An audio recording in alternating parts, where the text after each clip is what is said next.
Manchester United currently have the 7th worst XG against in the Premier League so far this season. That basically means if teams were as clinical as you would expect, only 6 teams would have conceded more goals than United. Ruben Amorim has to fix Manchester United from a defensive point of view. We have to concede less chances. So how will he look to do that? Let's take a look.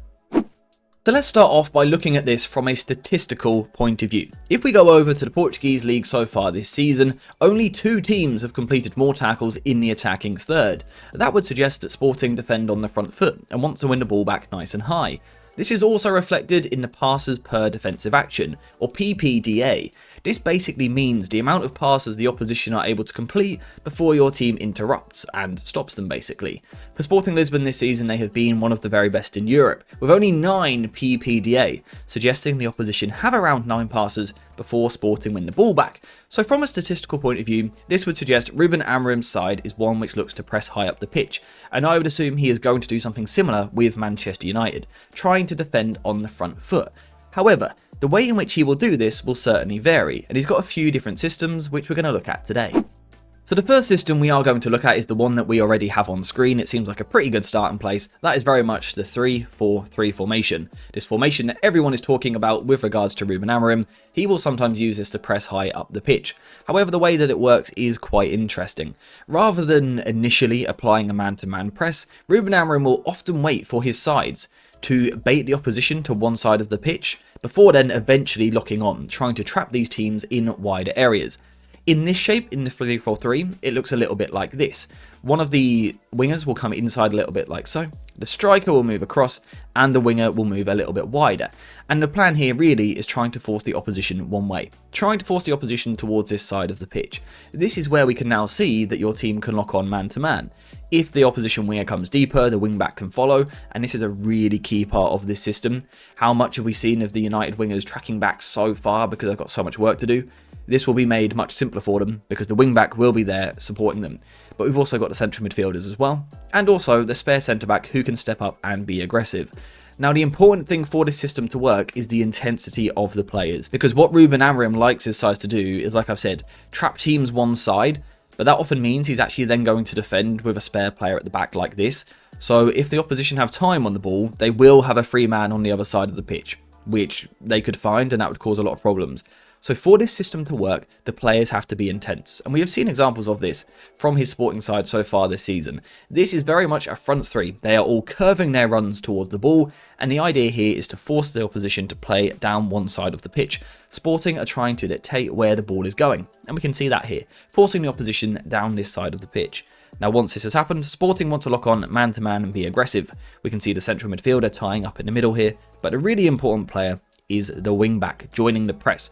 Rather than the Sporting winger having to track all the way back to make the challenge, instead we have the wing-back coming forward to join the press and win the tackle. This is good pressing play because the team is intense and we've trapped the opposition. Got another example of it here in a different game against Porto. Again, very much a front three. You can see these 3 players curving their runs once again, trying to force Porto to play one way. Again, they're forcing them towards the Sporting Lisbon right-hand side. And the reason they're trying to do that is because they want to lock it to one side of the pitch. Once that has been done, they are aggressive. This time it isn't the wing-back joining the press, it is instead the central midfielder. Something I'm not quite as fond of, I will be honest. However, they kind of manage some of the problems with the centre-back joining the press in these areas. And once again, they are able to force the opposition long and they win possession back. So this is a good pressing structure. Now, in theory, the good thing about this 3-4-3 shape is that it can quickly change into a different pressing structure, and that is something you will see from this manager. He won't use the same pressing shape every week. He probably won't even use the same pressing shape constantly in one game. It will often change. That's nothing surprising. A lot of managers do that. Erik ten Hag done that, for example. But one of the shapes that Ruben Amorim will look to use is more of a 4-4-2 shape.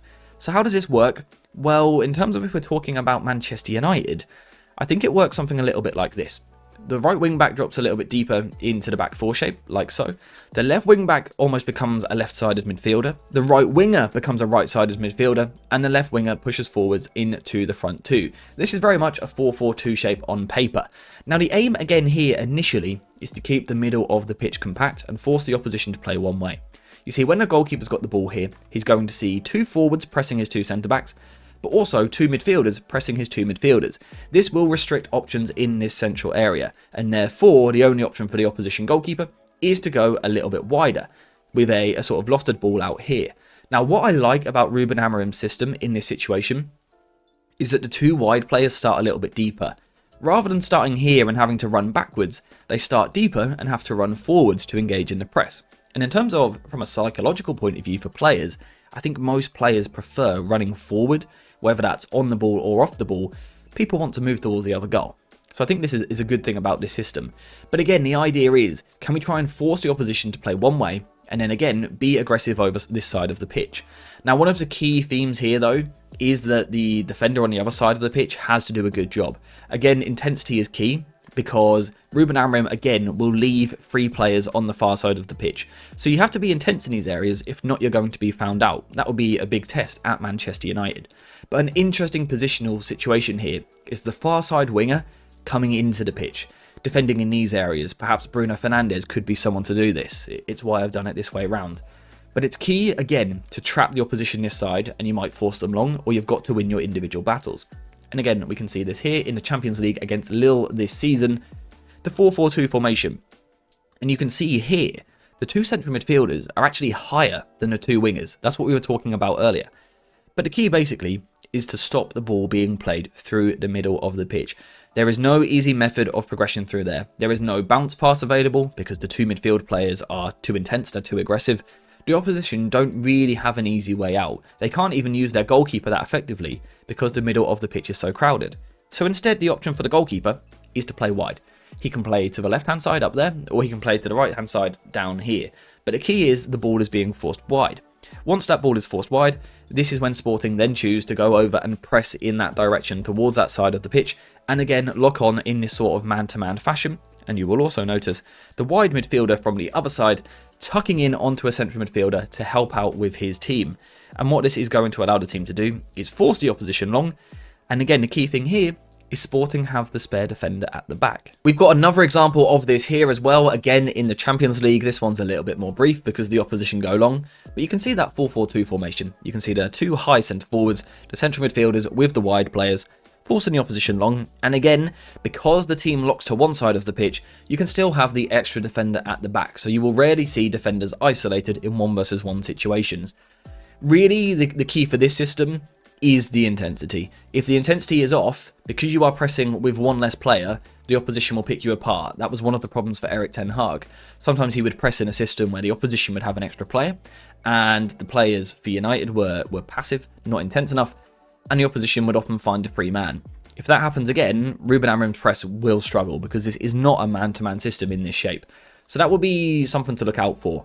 But one thing I should make clear is that this pressing shape is easier for the players. We are looking at less hybrid roles.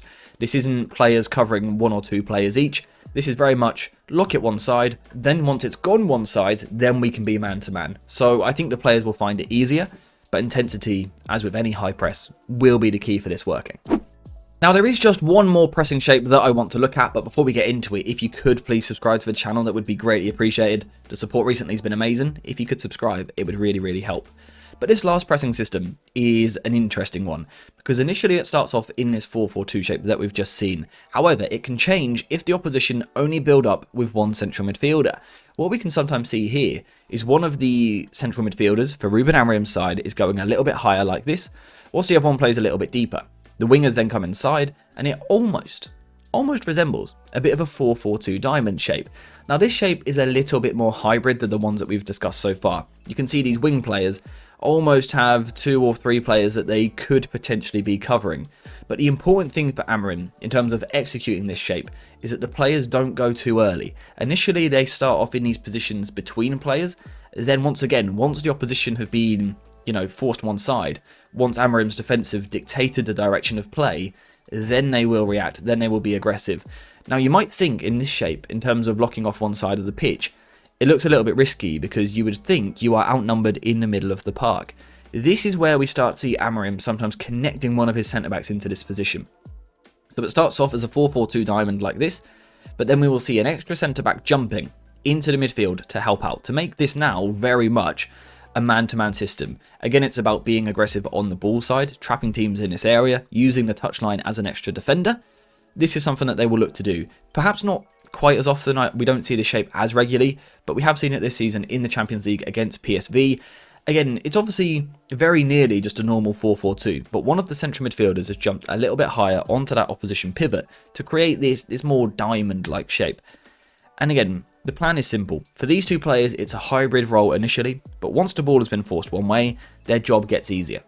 Force the ball one way, then it's easier. And what you can see here is the centre-back tempted to lock on, tempted to come jump out and make this a man-to-man system. Importantly, like we've seen already, the players don't go too early. They wait until the right time. That will be something that the players have to learn and understand. Obviously, that will take a little bit of time.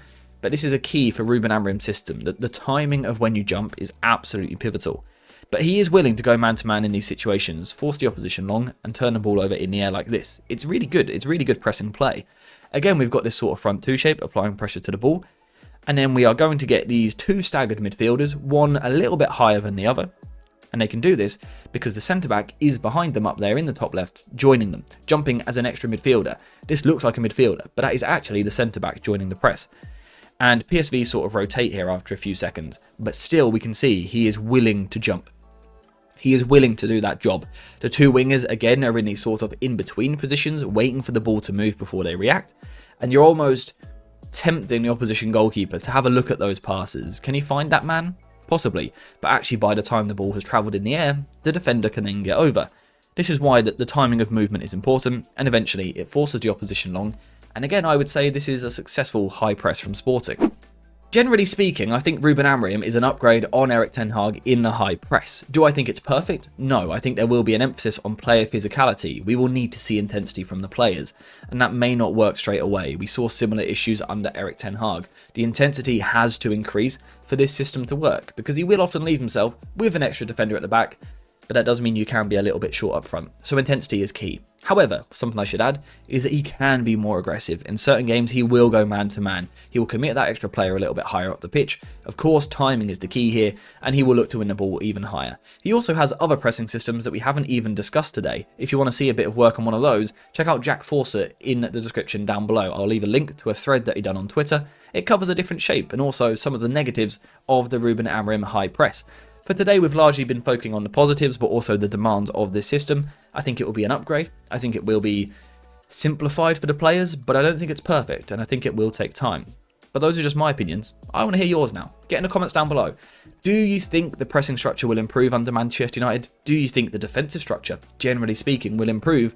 And also, what other videos do you want to see? Because there is so much to talk about at the moment. There's things going on left, right and centre. We can talk about possession, counter-attacks, rest defence, building up from the back, how we score goals, anything you want. Let me know in the comments down below. But apart from that, we are finished for today. So thank you guys for watching. Hope you have enjoyed it. And as always, I'll see you in the next one.